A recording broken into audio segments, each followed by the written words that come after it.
Bom, bem-vinda, Rochelle. Nós costumamos deixar que depois o próprio convidado se apresente, né? Então, a ideia do Culturalmente é uma ideia muito antiga que a gente foi estudando, botando em prática, e temos feito alguns programas já em que a gente convida amigos para falarem com a gente de coisas da cultura, que envolve arte e tudo isso, e a parte mental, que aí é a parte mais de saúde mental, ciência, mas esse é o Culturalmente, é uma conversa entre amigos. E pode te apresentar, diz como é que tu é. Bom, vamos lá. Eu sou Rochelle, mais conhecida pelos íntimos como Rô, né? Sou fonoaudióloga e psicóloga de graduação. Fiz mestrado e doutorado em Psicologia do Desenvolvimento. Parte do meu doutorado na Universidade de Montreal, no Canadá. Depois eu fiz 3 pós-doutorados. Um em Neurociências e Psicologia Clínica na PUC do Rio. Depois um em Neuroradiologia na Federal do Rio de Janeiro. E depois em Ciências Biomédicas, de novo, voltando para a Universidade de Montreal, que é onde eu considero minha segunda casa. Eu gosto muito da cidade de Montreal e chegando lá é como se eu estivesse no paraíso. Depois disso, paralelo a isso, eu trabalhei por 15 anos na PUC do Rio Grande do Sul, né, como professora titular. Eu decidi, depois de 4 anos da minha carta de demissão rascunhada, pedir demissão porque eu acho que o sistema universitário tem que ser repensado. Né? Eu não acredito mais na maneira, no modelo que está sendo executado. Então eu me filiei como voluntária federal de Minas Gerais para seguir fazendo pesquisa. Também tenho pesquisa no Hospital de Clínicas de Porto Alegre, porque é um valor de vida para mim fazer pesquisa. O raciocínio científico me encanta. Né? Então, eu não podia deixar de fazer isso, mas eu não queria mais a parte burocrática da universidade. De preencher tabelas, de preencher formulários, de lidar com alunos de graduação que não queria nada com nada. Né? Então, essa parte toda eu queria me afastar. Já tinha atingido o limite. Sim. Né? E aumentei muito a clínica.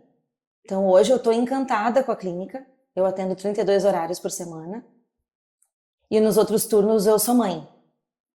Né? Então eu tenho a Victoria, de 10 anos, quase 11. O Henrique, de 8, que me dão um trabalhão, assim, porque diferente de algumas mulheres que desde criança, eu vou ser mãe. Né? Tem aquele sonho, tem aquele ideal, tem aquele valor de vida, aquele propósito. Eu até 32 anos eu dizia que eu não ia ser mãe. Que eu ia investir só na carreira, que eu queria viajar ao mundo. E daí com 32 anos, como um relógio, começou aquela ideia. Tem que ser mãe, vou ser mãe. Daí eu não tinha o pai. Faltava uma parte, faltava 50% do processo. Daí eu encontrei o Paulinho e a gente, né, casou, daí tivemos as 2 crianças. Depois com essa vida corrida toda, eu acumulo ex-maridos, né? Eu tenho o primeiro ex-marido, daí o segundo ex-marido, daí hoje eu tô solita. Com as 2 crianças, dando uma trabalheira do cão, como eu falava para vocês, porque criar 2 seres humanos é uma responsabilidade muito grande, né, gente? Bah. Ainda trabalhando, e nos dias de hoje, né? Com essas malditas telas, com esse maldito YouTube. É que tem um lado muito bom, né? Porque tem o lado tu circula bom, bastante nessa área, né? Bastante. Mas tem esse outro lado que também tu entende a gravidade, a necessidade de vigilância com as crianças. Exatamente, né? Porque como vocês trabalham, eu conheço melhor do que ninguém, estimula um comportamento aditivo. É uma coisa danada. A minha filha maior, ela é muito automonitorada, mas o meu menor, se deixasse, ele passava 24 horas na tela. De tanto que ele gosta. Então, para isso, a gente precisa de turnos para ser mãe, né? Antes eu trabalhava das 8 à meia-noite. Não dá para ser mãe, né? Não tem como. Ou tu é ou tu não é.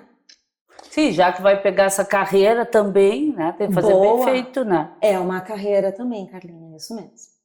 Uma curiosidade, Rogério, voltando para o início, né? O que fonoaudiologia tem a ver com psicologia, com radiologia, com neurociência, com, enfim, esse universo todo, né? O que une o que conecta a fono com a psico?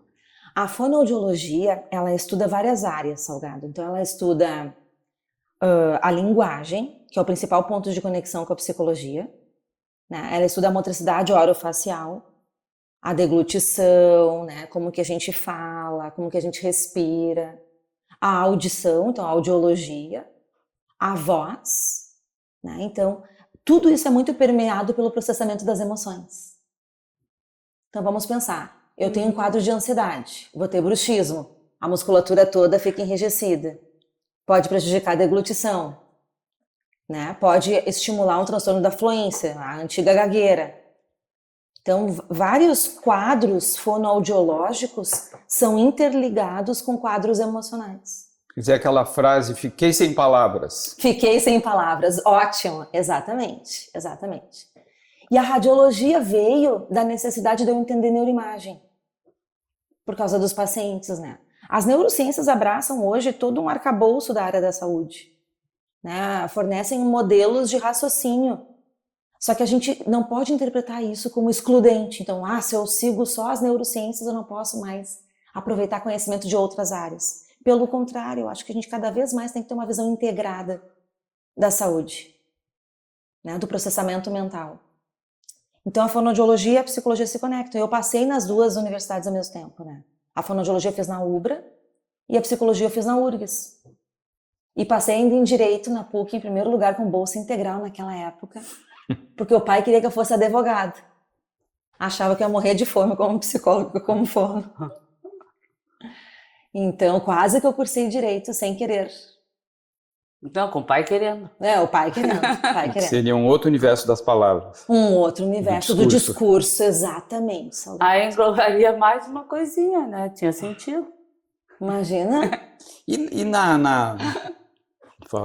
te descreves, né, como fascinada, encantada cada vez mais pela clínica, né? Uhum. O que é uma fonoaudióloga, psicóloga pós-graduada, com 15 anos de experiência como professora, curiosa cientificamente, né, diante de um paciente com suas queixas? O que é esse enquadre?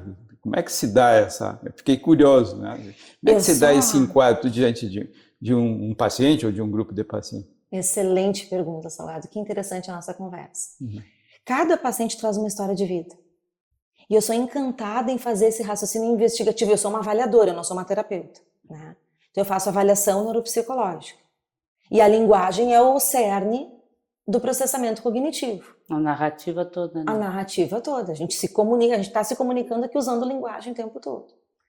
Então, cada paciente que chega, eu tenho que unir todos esses meus conhecimentos para conectar a história de vida dele com as queixas, com os possíveis quadros de base que ele tem, como é que ele processa a memória, como é que ele processa a atenção, as funções executivas mais ligadas à circuitaria frontal, pré-frontal, a atenção, que é a base, que é o chão da cognição humana, a própria linguagem, as habilidades comunicativas, a personalidade. Então eu adoro fazer essa rede de conexões, né? E é aí que eu uno esses conhecimentos de fontes diversas que eu fui adquirindo, mas sem perder esse lado de me entregar para aquele momento. E eu acho que é nisso que eu conheço bem o teu trabalho, que é nisso que eu acho interessante, né? Porque eu conheço o pessoal também que tu formaste, muitos na universidade, tudo, e que tem esse valor, que consegue, são todos que trabalham com clínica, que entendem bem esse segmento. E isso é interessante, porque às vezes o pessoal fica só na na avaliação neuropsicológica e perde um pouquinho que é a história, né? Que Exatamente. É a parte clínica. Porque daí, Carlinha, as pessoas são testólogas. As pessoas que perdem o viés clínico do entendimento, do raciocínio da história de vida como um todo, são testólogos. Tu entende de teste, tu vai lá, aplica teste, analisa score de teste. E cadê a visão integrativa do ser humano? Então é isso que eu sempre cuidei não formar pessoas. A gente tem que olhar para o indivíduo como um todo. Os testes vão ser meras tentativas de investigar como que um processo latente funciona. E qual a diferença entre diferenciar-se, né? O terapeuta e o testador, ou o avaliador? O avaliador mais correto. É que o terapeuta ele tem um vínculo mais de longa data, né, Salgado? Então, o que é um processo terapêutico de no mínimo de 1 ano, né, na TCC, para mais anos, muitos pacientes estão há anos, né? E a formação é diferente, eu não tenho formação em psicoterapia. Meu único paciente de psicoterapia foi no estágio. Imagina quantos anos. mais de 20 anos. Eu tenho 26 anos de experiência clínica, mais de 26 anos. E a avaliação, ela tem um vínculo curto. E isso é muito interessante da gente abordar. Porque eu tenho de 8 a 12 sessões com cada paciente. E eu preciso conhecer tudo. E ainda aplicar os testes e dar luz para os scores e para análise qualitativa desses testes, ao ponto de eu entender como é que a mente do paciente funciona. E para isso eu preciso formar um vínculo rápido. Porque sem vínculo, a avaliação não acontece do mesmo modo. É incrível isso. Então é um vínculo terapêutico dentro da avaliação neuropsicológica. E eu considero a avaliação também, Salgado, como um primeiro passo da intervenção. Porque a avaliação por si só ela tem que ser psicoeducativa. Ela tem que mostrar dados de autoconhecimento. Então acaba sendo o primeiro pilar da psicoterapia. Eu fiquei pensando na minha prática, né? Às vezes, caricaturalmente falando, assim, de um jeito simplista, né? Então, eu não sei o que há, né? Aí peço uma avaliação, mas um processo que vem em andamento, que esbarra, sei lá, em resultados pobres, né? Eu não sei, o caso não anda e aí eu peço uma avaliação, diferente um pouco do que tu está situando, né? Bom, a avaliação como um pressuposto de um processo de psicoterapia que começa então a partir dali, né, com o arcabouço levantado ali. Mas no meio de um processo que encalhou, o coitado velho psiquiatra se atrapalhou, não sabe o que fazer e pede uma avaliação. Às vezes eu peço também a avaliação de um neurologista, eu não sei, Claro. tem um negócio esquisito que eu não estou entendendo e às vezes o neurologista traz uma luz na sua avaliação, né? Às vezes traz uma luz para mim, dizendo, tá louco, o cara não tem nada, né? Te vira, né? Mas como é que é receber um paciente que vem em andamento, que trancou em algum processo e para ti ele é um caso novo, né? Para alguém que está atendendo uma dificuldade clínica, né? Faz diferença? Faz diferença. A gente usa uma expressão de um contínuo de sujeira do caso. Quando o caso vem com algumas hipóteses, a gente conversa com o médico psiquiatra, a gente já tem alguns caminhos a seguir. Agora, quando o caso vem com essa demanda, Rochelle, me dá uma luz, porque eu não sei do que se trata. O caso está tão confuso que eu não consigo ter hipóteses. Parece isso, parece de tudo um pouco. Então a gente tem que usar instrumentos mais amplos para ir afunilando o nosso raciocínio. Interessante. Então né? muda a seleção do protocolo. Olha que bacana. Porque na realidade, se nós pararmos para pensar, tu só pega casos graves, porque a gente nunca manda para neuropsicológico os bonitos. quem tá bem, né? São só casos... Não, tu sabe que agora tem uma demanda interessante, Carla, que é de pacientes que querem se autoconhecer, principalmente na era das altas habilidades e superdotação, ou do autismo nível 1. Então passaram a vida com histórico de depressão ou de ansiedade, se sentindo diferentes, sentindo que tinha algo ali, mas sem saber nomear isso. E a gente bem sabe no processo terapêutico quão importante é a gente nomear, dar nome aos bois, né?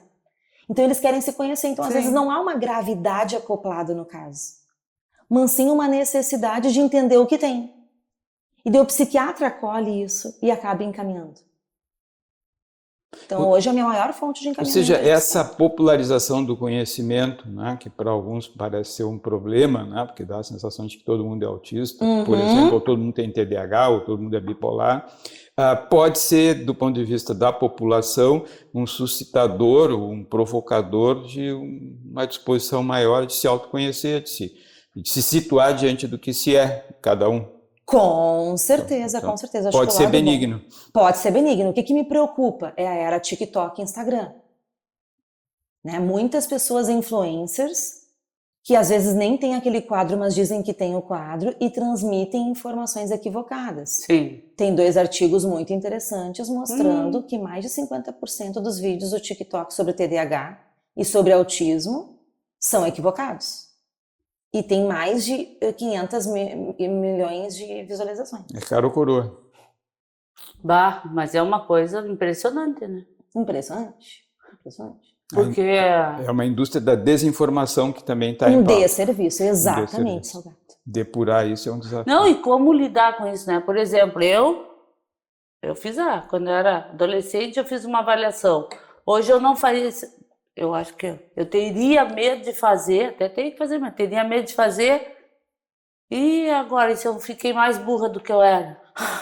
Como é que a gente dá essa resposta, né? Dá essa evolução para uma pessoa? É Isso. tipo a gente dá um diagnóstico ruim. Só que eu tenho um vínculo, eu fiz uma avaliação, eu tenho um vínculo mais tempo, eu digo, olha, depois de tanto tempo, eu acho que tu tem isso, né? Eu vou entrar numa psicoeducação, né? O que nós vamos fazer? Agora, como dar um diagnóstico, né? Tipo, vejo no TikTok, me acho, faço Isso. 5 questões, acho que eu sou altas habilidades, vou lá na Rochelle, a Rochelle diz que eu tenho baixíssimas habilidades.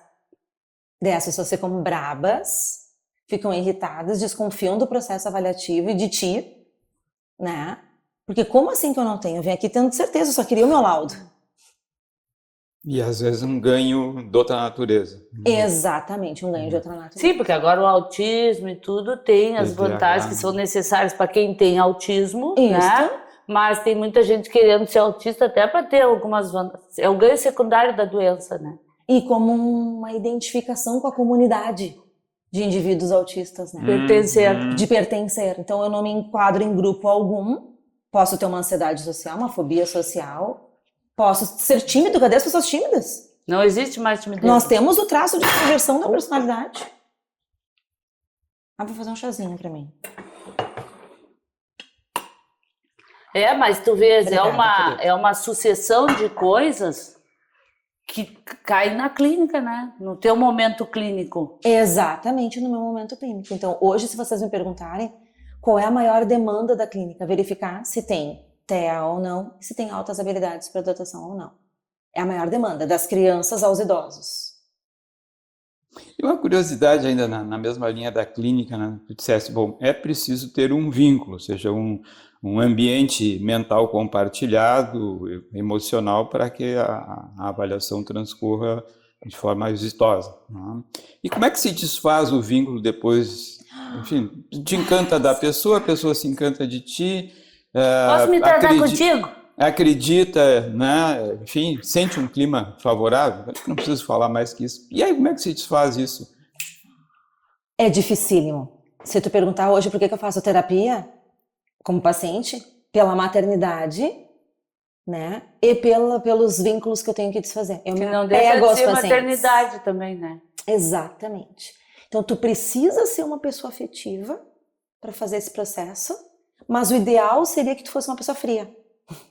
Para poder Pra vincular poder e desvincular. E desvincular. Então, eu sofro. Tem vezes que eu choro porque eu não vou ver mais a criança. Adultos inteligentíssimos, agradabilíssimos de se conviver, que eu vou deixar de conviver, não vou ter mais conversa com aquele paciente, ele não precisa mais de mim. Porque eu sou uma mera avaliadora, eu não sou uma terapeuta. Então, alguns pedem, Rochelle, tem como ficar vindo de 3 em 3 meses? A gente faz uma sessão só para conversar contigo. Eu digo, não, mas não há necessidade, é teu tempo, é teu dinheiro, não seria ético da minha parte. Né? Então, eu vou te encaminhar para um terapeuta. Tu tá precisando de terapia. Ou seja, não há exceções, tu bate o martelo assim que tu entrega e compartilha lá o teu parecer. Isso, assim, alguns pacientes precisam de acompanhamento. Por exemplo, né, nos idosos, tem suspeita de um quadro demencial, então eles estão com comprometimento cognitivo leve. Né, principalmente quando tem uma história de dependência química longa lá. As adições em geral. As adições em geral, a gente pode ter muito mais chance, né? É um quadro muito mais propício para evoluir para uma demência frontotemporal, por exemplo. Então eu preciso acompanhar. Então eu vejo de 6 em 6 meses e faço uma reavaliação breve, de follow-up mesmo. Sim, só faz um parâmetro. Ainda como parte do processo de avaliação. Ainda como Da parte. É uma firmeza. validação contínua, um follow-up de contínuo. assim. Exatamente. E algumas crianças com dificuldades de aprendizagem que têm que fechar ou não transtornos específicos de aprendizagem, que é um quadro mais sólido, mais consolidado. Então eu preciso que vá para a intervenção com psicopedagogo, com fonoaudiólogo ou com professor particular. Depois de 6 meses tem que voltar para mim para eu bater o martelo. Se não melhorar, é transtorno específico de aprendizagem. Se melhorar, não é transtorno específico de aprendizagem. Eu fiquei que curioso, tu interessante. falasse, né, da questão dos transtornos por uso de substância e o dano cognitivo que eventualmente tu é chamado a medir. né? E a gente vê no ambiente clínico, né, que especialmente no longo prazo, a gente vê uma retomada de habilidades cognitivas, emocionais, disposição até de empatia, né, que pareciam já perdidas definitivamente, e a pessoa vai se rearranjando e vai ressurgindo, ou às vezes surgindo de forma inédita quando são usuários de droga, desde adolescentes, nunca foram muito empáticos, nunca foram muito sintônicos, digamos, com objetivos mais estruturados, e brota subitamente não dentro desse processo, alguém tão diferente daquilo que a família apontava. Eu lembro de um caso que uma vez o pai e a mãe disseram: "Nossa, se ele não incomodar, já está bom." Né? E o sujeito se tornou, por vicissitudes familiares, na verdade, um sujeito que em alguns momentos teve de sustentar, né, pai e mãe, né, como produto de um grande desenvolvimento cognitivo que apareceu, de uma capacidade de empatia, enfim, apareceu uma outra pessoa, né, diferente daquela, e que, graças a ele ter ficado um período muito longo longe de drogas. É assim mesmo na tua avaliação? Pode, a gente tem melhora. Então a gente avalia durante o processo de dependência química, o paciente está com menos memória, menos atenção, menos disfunção executiva é o principal. Né? Fica com dificuldade de controle inibitório, porque tem a impulsividade. Claro. Fica com rigidez cognitiva, que é o contrário da flexibilidade cognitiva. Então a gente está fazendo o contraponto de doença e de saúde. Sim. Né? A memória episódica cai muito, que é a memória para novas informações. Então não sabe o que fez ontem, não sabe onde é que colocou os objetos. Né? E depois que eles ficam limpos da droga, que eles conseguem fazer esse processo de reestruturação de vida, várias funções cognitivas retornam. Pela neuroplasticidade. Sim, não, significa, é legal, então vale a pena investir independente da idade, né? Vale a pena investir independente da idade. E uma curiosidade, estou aqui encantado, né? Alguns termos que tu vais usando. Bom, neuroplasticidade. Então, quando tu enxerga essa evolução no follow-up, por exemplo, de um idoso ou de um usuário de droga, e tu tens, né, mergulhasse bastante no conhecimento de neurociência, né, tu enxerga esse processo lá no cérebro, tu é capaz de sentir áreas na tua mente, áreas cerebrais que estão sendo reativadas ou ativadas de um jeito diferente. Sim, e pensar em circuitos assim? A gente tem hipóteses, com certeza, principalmente da circuitaria frontal e pré-frontal. Ou da circuitaria temporal, quando a linguagem se reestrutura. Pacientes antes dependentes químicos com anomia. Então faltavam as palavras. Rochelle, eu quero dizer aquilo, tá na ponta da língua e não vem.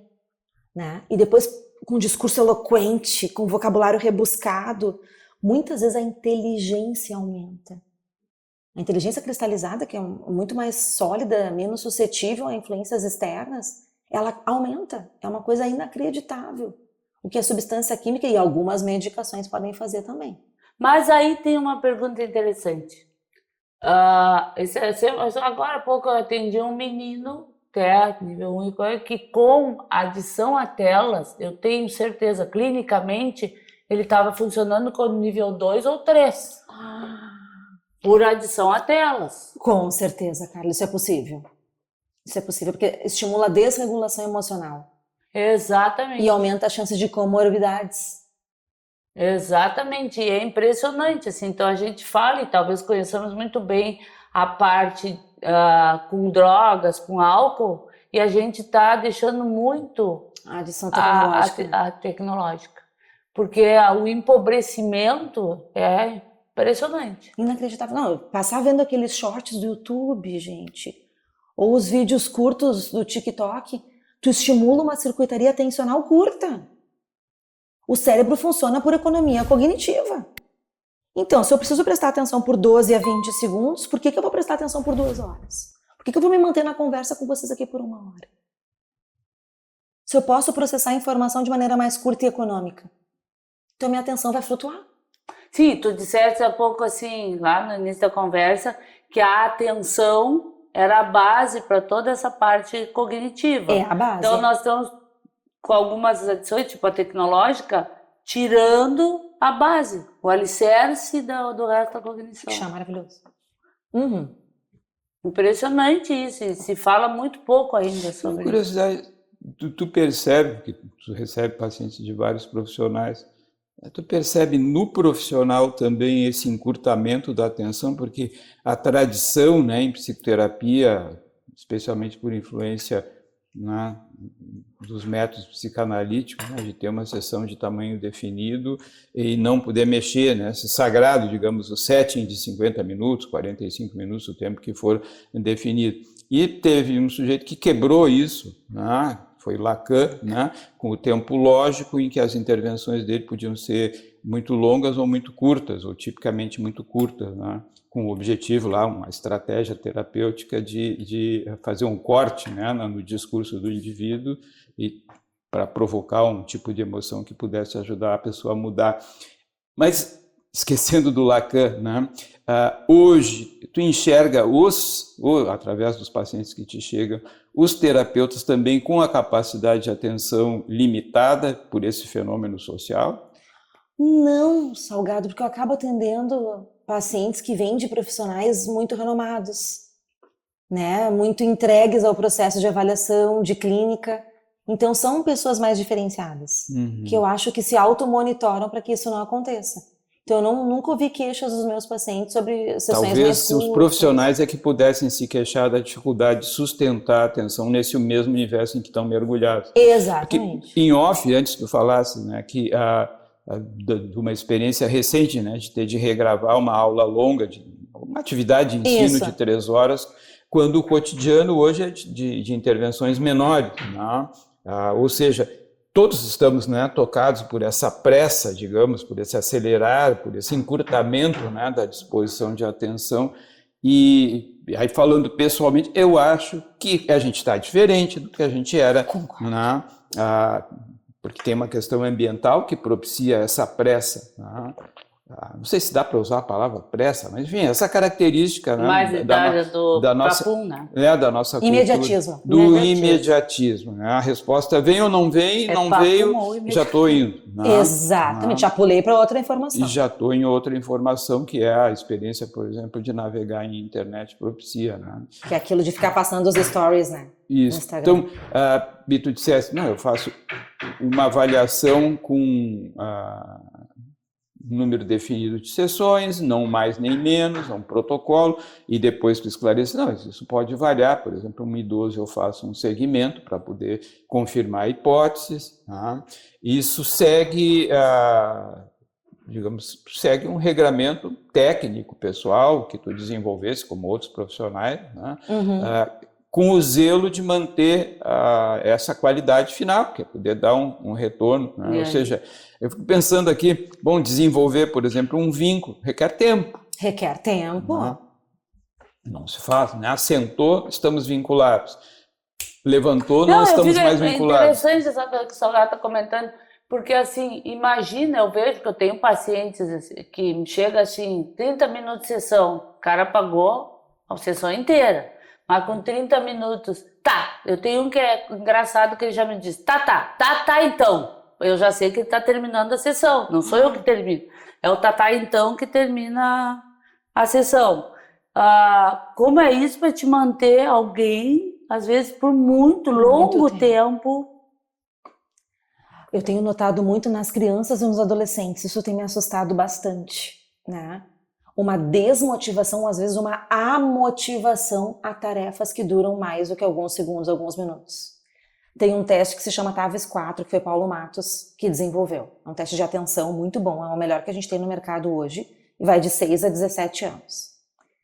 E tem uma tarefa que dura 7 minutos e meio. Gente, o que são 7 minutos e meio? Tá. E os pacientes se reborqueiam na cadeira, se reborqueiam. Não... Tá demorando demais, tia. Quando é que vai acabar? E alguns entram quase em crise de ansiedade. E a dificuldade é temporal ou é a temática perturbadora? Olha, Salgado. Agora, tô de sacanagem aqui, fazendo pergunta difícil. Eu acho que é temporal. Eu acredito que a gente vai conseguir reverter isso com orientação parental, com reflexão na sociedade. Né, da gente conseguir aumentar esse span de atenção. Aumentar esse span de tempo, de orientação temporal, de atenção concentrada, sustentada. né? Porque quando a gente nota assim que eles diminuem a tela, eles conseguem perdurar mais na sessão. Então, na anamnese já estou dando orientação. Olha, durante o processo de avaliação vai diminuindo tela. Mas também tem guris e gurias que são torturados por qualquer coisa que faça eles sentar, como, por exemplo, crianças hiperativas. Isso. É uma tortura botar um hiperativo Tá, mas 7 aí minutos tu e pensa- meio prestando atenção numa coisa Exatamente. só e sentado ainda por E cima. sentar. Não, mas tem uma coisa assim, antigamente nós tínhamos isso como um diferencial diagnóstico. O hiperativo que é hiperativo, tu tá Isso. vendo que tem um TDAH, né? Agora, a comunidade está com um pseudo-TDAH, né? Porque as pessoas estão ficando pseudo Estão funcionando como um TDAH fosse. como o TDAH fosse. Então é um TDAH-like, né, que a gente chama assim. Era para ser, mas não é. Sabe que eu fico... É interessante, né? E com o TikTok dizendo 10 sinais para ser TDAH, né? Tô brincando, não é Sim, para mas ser é assim. TDAH, mas tem os 10, aprenda os 10 sinais para ser TDAH. Sabe, um dado cultural, eu via alguma notícia de rádio, né, de que está crescendo novamente, que cresce novamente o número de salas de cinema tradicionais, com tela grande, né? E eu pensando, pô, mas todo mundo está acostumado a ver e interromper, fazer o diabo na telinha. Quem é que está indo a uma sala? E o comentário é de que as salas estão começando a lotar de novo, né? Coisa boa. Né? Mas os filmes diminuíram de tamanho, hein? Os filmes são menores. Sim, os filmes são 90 minutos. Agora, os filmes que vendem no mercado, eles têm que ser menores. Qual foi o último filme de 3 horas que vocês viram na modernidade? Bah, não lembro. Os filmes Tem de um 3 horas são longa-metragem. decompostos em séries. Em séries. Entende? Então, tu vê um filme de 3 horas que eles fazem 3 filmes de 1 hora em sequência. O não sei que 1, o não sei que 2, não sei que 3. Porque tu não consegue mais manter uma... A pessoa nem vai se disser 3 horas. Mas eu dou como orientação de final de avaliação, Salgado. Tem que levar teu filho mais no cinema. Mesmo que não consiga aguentar a sessão inteira. Aguentou metade é lucro. Depois aguentar 2/3 é mais lucro ainda. Aos pouquinhos a gente vai indo. Outro dado muito legal que tem muito a ver com cultura é sobre a frequência de hábitos de leitura escrita. Pesquisei muito sobre isso na minha vida. Né? Então, o quanto que a leitura ela é neuroprotetora. Né? Então, vou dar um exemplo para vocês. 2 pacientes idosas com CCL, comprometimento cognitivo leve, que para alguns casos pode ser uma pré-demência. Né? 1 ano depois voltam a partir da orientação. Olha, tem que fazer exercício físico, tem que regular o teu sono sem medicação, com higiene do sono, e tem que começar a ler diariamente, um pouquinho por dia. Né? Livros com enredo, histórias com enredo. Voltam 1 ano depois com a cognição muito melhor do que quando entraram no processo avaliativo. Então, é possível reverter. Então, acabamos de Claro. assistir aqui fazendo uma declaração que tu ia pôr entre aspas, né? Que tu és uma Isso. avaliadora. Então, tu és terapeuta também. Boa, Te flagramos O terapeuta pleno ultra momento. breve. ultra breve, momento de uma sessão. De uma sessão. terapêutico, né? Porque aí o segmento confirma resultado. Claro que imagino que para um avaliador seja fascinante identificar com clareza que uma intervenção supostamente simples, mas bem embasada, pode produzir mudanças. Tu sabes que eu lembrei uma vez que a gente trabalhei muito tempo na residência do presidente Vargas, e eu me lembro de um caso que eu era supervisora de terapia cognitiva, e eu me lembro de um caso de um residente, vamos atender um caso, trouxe na devolução do caso, para se encaminhar para o tratamento, eu ensinei o gráfico da pizza, assim, e aí ele foi lá e disse pro cara, vamos fazer o gráfico da pizza, o residente. O paciente voltou depois e disse, bom, resolvi os meus problemas, não preciso mais, e acabou a terapia. Porque ele disse que aquilo ali resolveu a vida dele. Ajudou a concretizar algo que estava abstrato. Aquilo agora eu uso para tudo, pronto. Uma ferramenta que para ele serviu. Por isso que eu estou dando esse exemplo, que no momento que tu desse toda essa orientação, validou, funcionou, voltou, viu? Realmente, talvez tu tenha feito muito mais em uma conversa com essa devolução da avaliação do que ficar em tratamento, algumas outras coisas que não teriam dado um resultado tão visível. Exatamente. Então, sim, é uma avaliadora barra terapeuta. Acabou Tá, de- vou mudar o meu discurso a partir de hoje, então. Eu tenho 2 curiosidades. Uma primeira que eu vou começar agora. Como é que tu lida? Eu vi que tu tem eu te conheço bem, então tu tem todo um sustentáculo para para lidar com a neurociência, tu tem toda uma compreensão, tu desenvolveste todo um conhecimento enorme para falar em neurociência. Eu não teria essa propriedade, tu desenvolveste isso. Agora, estou fechando aqui por causa do barulho lá de cima. Eu tô ouvindo. Então, como é que tu lida? Estou dizendo que eu passo por isso também, que é com as redes. Porque hoje, se tu falar neurociência, lota o teu Insta, Lota. lota o teu TikTok, e tá todo mundo falando neurociência. Às vezes a gente leva um tempo para desconstruir uma psicoeducação sobre neurociência. Exatamente. Como é que tu tá lidando com isso? Porque tu dá muita aula, tu ensina muita gente. Cada vez mais a gente tem que lidar com os neuromitos, né? Neuromitos. Gostei dessa. Né? Então, neuromito 1, a gente tem múltiplas inteligências, né? Que é a teoria do Gardner. Do Gardner, que é uma teoria estruturada, mas é teórico, né? É uma teoria bonita, Bonita, o Gardner. bela, da distribuição das inteligências, mas que não tem nenhuma comprovação empírica. Sim, ela serve mais para a gente lidar com o desenvolvimento da pessoa, para poder... Isso! Então a gente tem que ensinar o modelo CHC de inteligência, que eu tenho 3 camadas de inteligência. Eu tenho o fator geral de inteligência, depois eu tenho conhecimentos específicos, depois eu tenho 70 múltiplas habilidades. Mas essas habilidades todas são testáveis. Diferente das inteligências múltiplas do Gardner, que não são testáveis. Não tem como testar a inteligência musical. Não tem como testar a inteligência artística. Tem como medir habilidades. Né? Então, esse é um neuromito. Outro neuromito é que a gente usa só 10% da capacidade do cérebro. Tu acreditava nisso? Ouvi muito isso. Não, a gente usa circuitarias diversas. Então, com os estudos de ressonância magnética funcional que eu fiz lá no meu pós-doc, pedia para o paciente falar todas as palavras que vinham à cabeça que começasse com a letra P, por 2 minutos. Então, ativava a circuitaria de múltiplas áreas do cérebro, uma tarefa que a princípio é simples, é o nosso antigo stop da infância. Os stop que não jogam mais, stop. Eu comprei um jogo de stop lá para os meus filhos, eu invisto em jogo de tabuleiro. Né, pra gente poder incentivar essa garotada a fazer coisas fora da tela. Sabe o que eu penso às vezes, o stop mesmo hoje é maravilhoso, porque olha o nome, o monte de carro que tem na nossa época, na minha época tinha 4 tipos, 5 tipos de carro. Adorei essa. Agora tem um monte, eu penso, eu quero jogar stop que tem um monte de carro. Eu me ralaria porque eu não entendo nada de carro. Eu sei o Corsa, aumentou, Fusca. Né? Mas é dessa época. Tu falasse dessa ativação ou dessa recrutamento de circuitos para responder um desafio, no caso, né? Em 2 minutos falar todas as palavras com P, né? Aliás, tinha uma época que tinha uma língua do P, né? Que as pessoas usavam, uma brincadeira de criança que tornava a linguagem hermética ou cifrada, né? Até que o sujeito entendia. Né? PP, PVA, PI, PVAI, P. Isso mesmo. Mas eu lembrei de algo, né? Traumas ou doenças cerebrais que levam à destruição tecidual de amplas áreas, e a gente reencontra a pessoa após um processo de tratamento, enfim, de desafios, né, cognitivos, e a pessoa falando, se articulando, e a neuroimagem mostra que está faltando uma parte imensa do cérebro, por exemplo, por uma área de infarto cerebral. A minha mãe... A minha mãe né, viveu sem frontal e sem parte temporal e sem parte parietal e conversava, fazia piada. Por causa da circuitaria de compensação.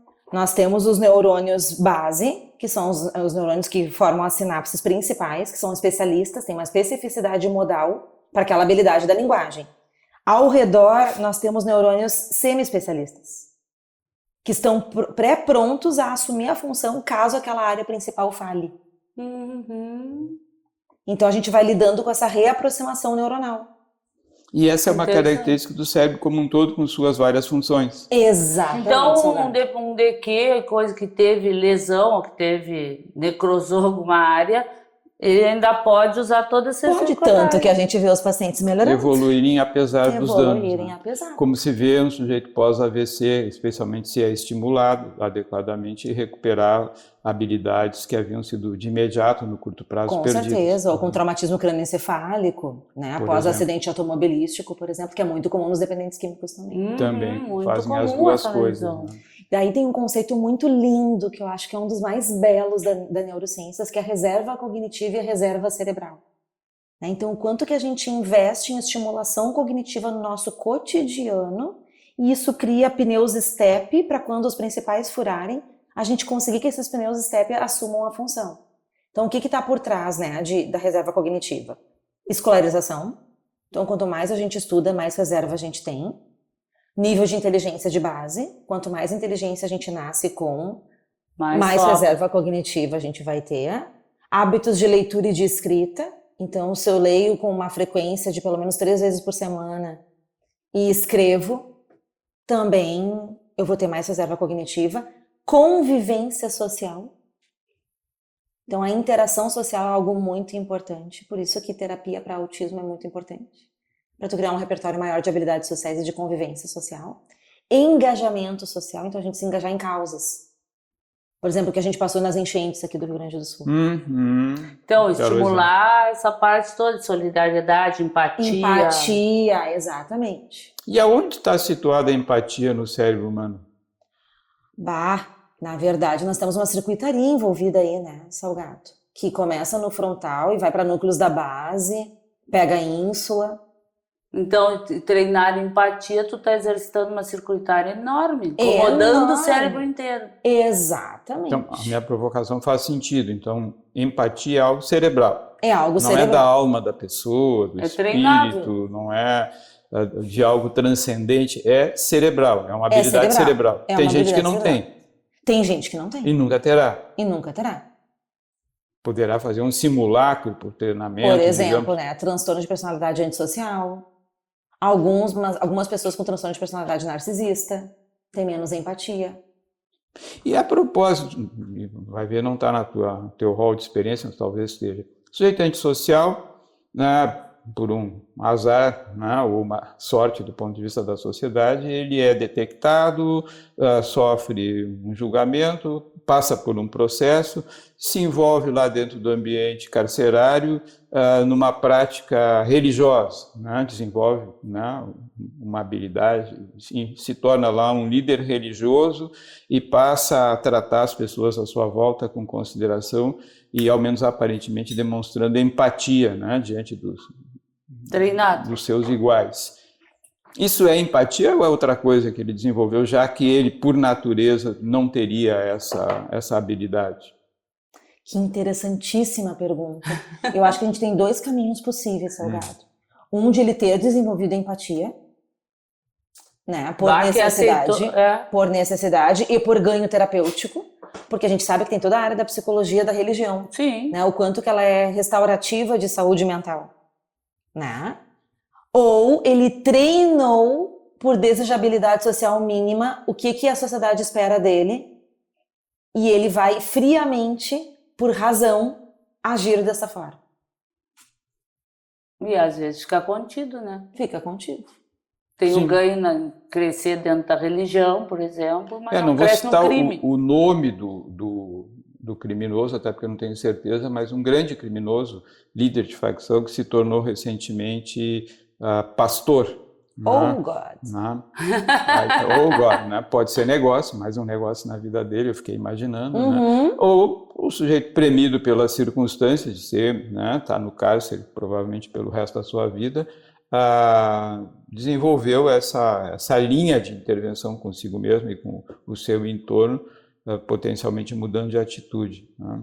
E eu lembro de um sujeito que eu conheci que se dizia, né, um criminoso significativo em função do tráfico de drogas e que tinha se tornado um líder, por um lado, né, religioso e por outro pragmático, né, organizando comunidade terapêutica, que é um ambiente muitas vezes impregnado de espiritualidade, religiosidade. E ele tinha deixado de transgredir para ser um sujeito fascinado por ver jovens se habilitarem profissionalmente e sair desse ambiente de transgressão e uso de droga, e ele mesmo sem uso de droga e sem Mas talvez sem aí o transgressões. narcisismo tenha sido maior que a antissocialidade, né? nessa ideia de contínuo, de dimensionalidade de personalidade que a gente está tendo agora, né? Do modelo high top, que eu estou começando a estudar. O quanto que a gente tem traços indo e vindo. Então, às vezes, cheira cluster B Quando de tiver personalidade volta, e pode é voltar. que nós estamos acostumados, né, com as adições. Muitas vezes tu exerce um comportamento, tu tira a adição, aquela personalidade muda. Exatamente, cara. Então, É um contínuo. a mutabilidade, a neuroplasticidade da personalidade, a gente vai ter que investir mais em estudos. Deixa eu verdade. fazer dois reparos aqui. Então, que no meio da conversa a gente transita por conceitos, né? Isso. Que para ti estão absolutamente integrados, né? High top e cheirar cluster B. Para o nosso público, onde é que nós andamos? High top é um modelo que fala sobre traços de personalidade, sobre dimensões de personalidade num contínuo. Então, eu não teria mais os quadros diagnósticos de transtorno de personalidade narcisista, transtorno de personalidade antissocial, transtorno de personalidade esquizotípico. Eu teria, na verdade, um andar numa régua de personalidade. Sim, eu pego aquele trem que vai tal coisa, ou eu pego esse Trajetórias, trem. exatamente. E cluster B é o cluster mais danoso de transtornos da personalidade, né? Que inclui o narcisista, que inclui o antissocial. Quer dizer, um jeito Faltou aquele que eu amo. de agrupar O bode. condições distonantes ou dissonantes de personalidade, um cluster, um grupo. Isso, né? um agrupamento de características. Que tem característica, que tem alguma característica em comum, né? Isso. Que é a turma dos narcisistas, daqueles autocentrados, algo Isso. assim. Né? O que tinha o grupo que tu implica? Eu incluo com os board, que andam no B também. A condição Borderline. personalidade Que instável. no modelo high top é o único que vai se manter como transtorno, por enquanto. Que houve toda uma briga, né, do grupo que pesquisa borderline, dizendo, não, nós temos um estudo muito consolidado já, anos de estudos. Então não tem como abrir mão desse transtorno Sim. como nome. Sim, de passagem, tu estás falando aí num aspecto curioso da ciência, né? Que classificação em psicopatologia ainda se dá muito baseada em comitês, na opinião de expertos, de gente experiente, e que fazem lá um acordo para definir classificação. Não? Talvez essa visão do traço que vai, que vem, que pode ter essa flexibilidade, é uma visão menos inflexível e talvez até mais capaz de mutar, né? Porque se eu pensar que o cara nasceu assim, vai ter que viver assim, ele é isso, tu é antissocial, deu para ti. Isso. Né? Também para o terapeuta, então por que eu vou investir num antissocial? Por que a vida vai investir? Né? Ele já está fadado, tira esse estigma de diagnóstico. E né? é assim mesmo, as pessoas transitam ao longo da vida, digamos, de um cluster, de um agrupamento para outro, dentro do agrupamento trocam de time como quem troca do Inter pelo Grêmio? Não, acho que Isso não não é é tão possível trocar do Tá, Inter. deixa eu perguntar para ela. Ah, sim, trocar do Grêmio para o Inter não. Isso é dogma, paradigma. É bom nem comentar Não, sobre não, isso, não, né? não. Para não estragar a amizade. Estragar a amizade. Na verdade, tu pode ter características mais acentuadas de narcisismo, características mais acentuadas de extroversão, características mais acentuadas de abertura, né? E isso ir mudando ao longo da tua vida. Por demandas ambientais, por demandas de reestruturação, né? De significados de vida, como a gente faz no processo terapêutico. Então, os high tops são, digamos, a estrutura, sei lá como é que a gente pode chamar isso, mas enfim, características dominantes de personalidade que, uma vez rearranjadas, vão compor um ou outro diagnóstico. Exatamente. Interessante, né? Big Five também é uma coisa meio parecida com high top. Big Five, exatamente, fala de traços de personalidade. Os grandes traços de Então a personalidade. gente tem a extroversão, tem a abertura, tem a consciosidade, né? Que é Aí quando eu me entra mais no comprometo. NEL, né? O NEL, aquele questionário. O NELFI, exatamente. Então, existe para Eu o gosto nosso muito público, daquele, né? mas Eu também gosto. Existe um modelo, né, para a personalidade chamado NEL que transita, que traz mais de equações, traços, né? que traz equações de traços de personalidade para se chegar a diagnósticos de personalidade. Exatamente. Mas assim, a outra dúvida que eu tinha, dúvida não, curiosidade que eu tinha. Uma era como lidar com os neuromitos Os e neuromitos. tal. E a outra, assim, o que tu faz para desconectar, para relaxar, para transitar do ambiente para o outro? Porque, assim, tem a mãe, tem a profissional e o resto. Que aí é a nossa área, né, assim, dos comentários do cultural, né? Vamos lá. Eu escuto muito música, então MPB me faz muito bem, e música instrumental. Eu faço CrossFit 2 a 3 vezes por semana, então... Continua fazendo. Continuo faz tempo. Isso não é traumático, hein? Sabe que não? Os estudos mostram que os esportes como futebol, vôlei, beach tênis têm muito mais lesão do que CrossFit. Tem que fazer sob uma orientação muito bem feita, né? Só que não pode sair lá levantando barra, chutando pneu, Sim. sem orientação, né, de um profissional de educação física. Mas te achasse nessa prática de exercício físico? Só que eu sou da turma da inclusão do CrossFit, né, gente? É tudo adaptado para mim. Sim. Tem CrossFit também para idosos, não? Tem uma idosa, minha colega de CrossFit, que é admirável, Salgado.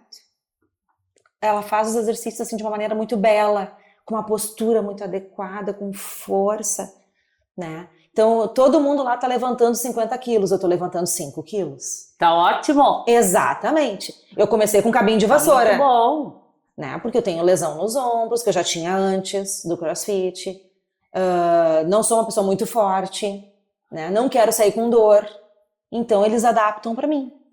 Sempre eles já olham pra mim, Rô, tu vai fazer tal dessa forma.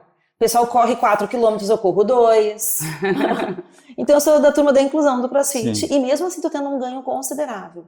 Considerável. É, aquela coisa de fazer algo que tu gosta, te adaptou, gostou, tá ótimo. Mas e aí, voltando, né, para a questão do que fazer, né? Bom, vem o paciente, faz a avaliação, te encanta, alguns humanos somos encantadores, eu quero me incluir, não sei se cabe. Às vezes, né? só às vezes.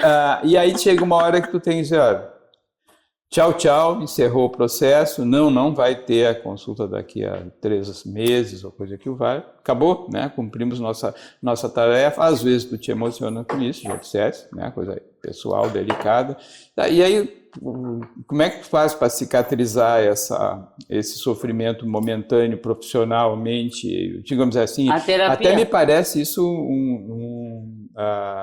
como se chama, uma possibilidade de um adoecimento funcional, de trabalho, né? Com certeza, Salgado, se a gente não prestar atenção. Lera emocional. Lera emocional. Aí tu tem a tua terapia, tu falasse. Faço terapia uma vez por semana, cognitivo-comportamental, e ajudo a elaborar, isso me ajuda muito a elaborar. E também algumas crianças, as mães seguem me mandando vídeos de vez em quando, notícias, né? Alguns adultos me escrevem também de vez em quando, dizendo, olha, a Rochelle me fez muito bem a avaliação, me mandam e-mail, me mandam vídeos.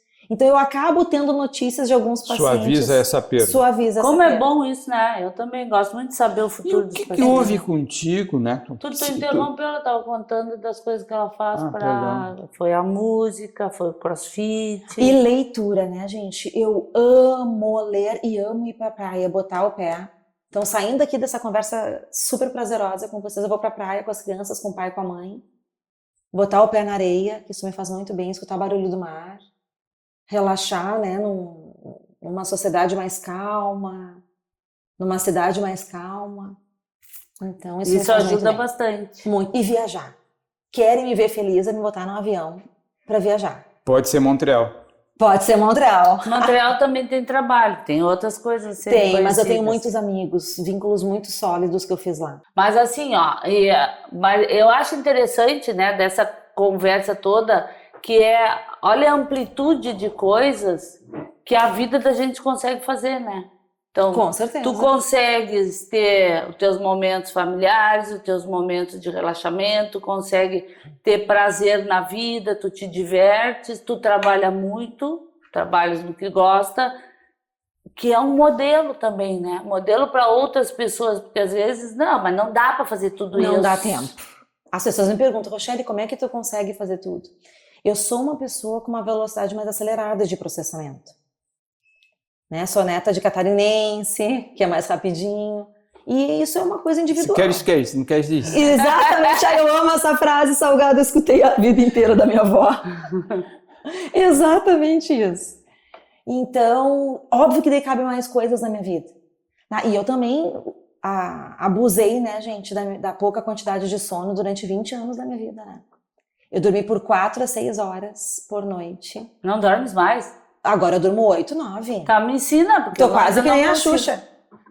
A Xuxa dorme tudo isso? 12 horas ela dorme, segundo uma entrevista que ela deu. Gente, que é meu ídolo, a Xuxa. Claro que eu tô na pré-menopausa, então agora eu acordo assim 4h30, 5 horas, eu dou uma despertadinha de volta a dormir. Né? Mas hoje eu tenho uma qualidade de sono muito boa. As pessoas me olham e dizem, ai, Rô, como tu emagreceu? É a associação do CrossFit com mais horas de sono. Porque dormir pouco também engorda, né, gente? Desregula todo o sistema fisiológico da gente. Ah, mas tu vês, então, dá pra mudar, né? Ainda tem esperança, Dá então, de pra dormir mudar. mais. Dá pra mudar. E é importante, como faz diferença pra Não mim. faz, porque eu sou uma pessoa que sempre dormi pouco. Com a menopausa, com o climatério, menopausa, bah, é um desastre, né?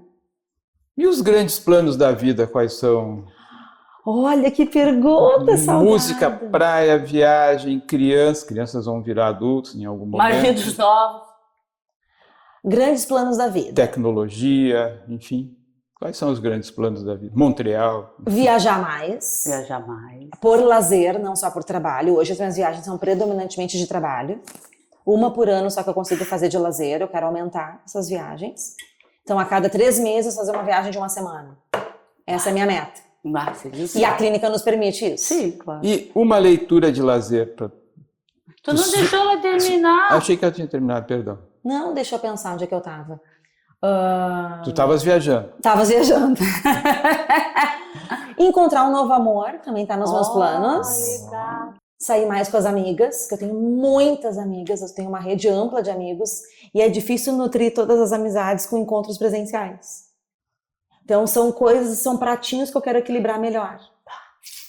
E se não botar na agenda, não faz, né? Não faz, exatamente. Se não criar um precedente, se não sentar para mudar, não muda. Isso. Mas antes eu estava querendo te atropelar com uma dúvida, né? A leitura de lazer que tu sugere aqui para o nosso estimado público. Tem 2 livros que eu gosto muito, né? Um que se chama Essencialismo. E a continuação dessa obra também, que me fugiu o nome agora. Mas que são livros, assim, sem esforço. Sem esforço. Essencialismo e sem esforço. São 2 livros muito bons para mudança de paradigma de vida. Não são livros de autoajuda, são livros que têm evidências, inclusive neurocientíficas, no decorrer do livro. Legal. Isso é lazer. Isso é lazer.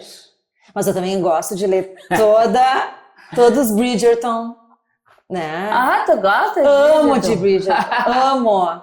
Eu sou dos doramas. Dos doramas. Então eu gosto de ler, que é melhor do que ver, né? É A melhor, série. muito melhor. Desculpa a ignorância, qual é essa série? Ou qual é o É livro? coisas fúteis. São coisas fúteis. Ok? É romance, tem muito de história. Tá, mas como é que se Do chama? interior, Bridgerton. é do interior da Inglaterra. Tá. Na Da Inglaterra Tempos vitoriana ou contemporânea? É Vitoriana. Vitoriana. Viu? Então, Então, faz Existe parte, lazer. então existe. Existe lazer. Mas é óbvio que hoje o que toma mais o meu tempo é maternidade e trabalho. E autocuidado. É o que eu consigo equilibrar melhor os pratos. Mas os outros eu preciso reequilibrar. E uma curiosidade, dá para ficar rica sendo avaliadora? Dá para se sustentar bem, Salgado. Criar os Dá- filhos. E dá para ter uma reserva financeira para viagens, né? Então a avaliação neuropsicológica é algo ainda elitizado, né? Nós não temos no SUS o cargo de Sim. neuropsicólogo, salvo em alguns poucos hospitais.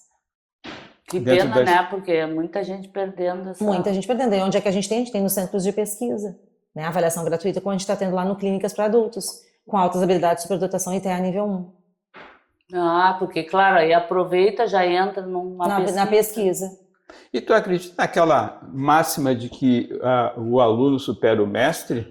Porque desce muita aula, dá muita aula, instrui muita gente e o pessoal decola? Muito Salgado, eu tenho tanto orgulho. Eu já orientei mais de 90 mestrandos, doutorandos e pós-docs na minha vida. E muitos alunos me superaram. Isso é muito bom, né? Muito, é um selo de qualidade pra gente, né? É um sinal de que o que tu fez contribuiu um pouco para a história de vida daquela pessoa.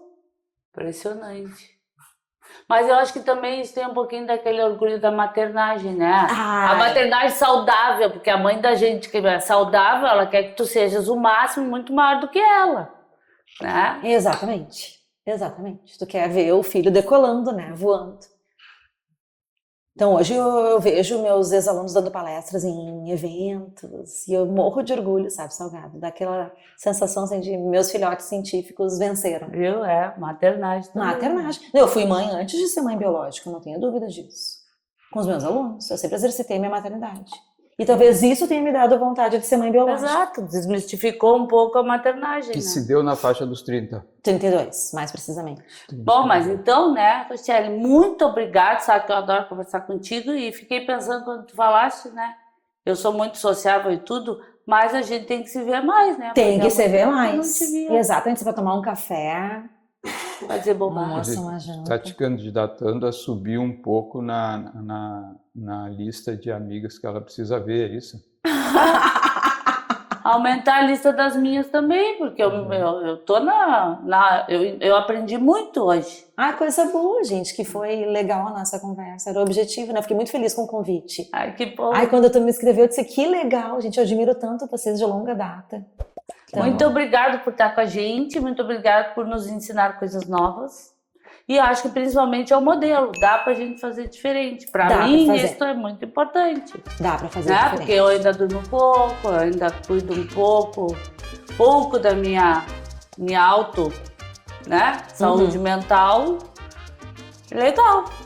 Então ficamos aqui com mais um Culturalmente, né? Encerrando e confirmando que cultura e mente e cérebro e saúde se coadunam, se ajustam, se interagem de uma forma que pode ser bem criativa, como é o estilo de vida da nossa convidada de hoje. Muito obrigado, Rochelle. Obrigada, gente. Obrigada a todo mundo que está assistindo. Obrigada, um beijo para as crianças. Obrigada, queridos.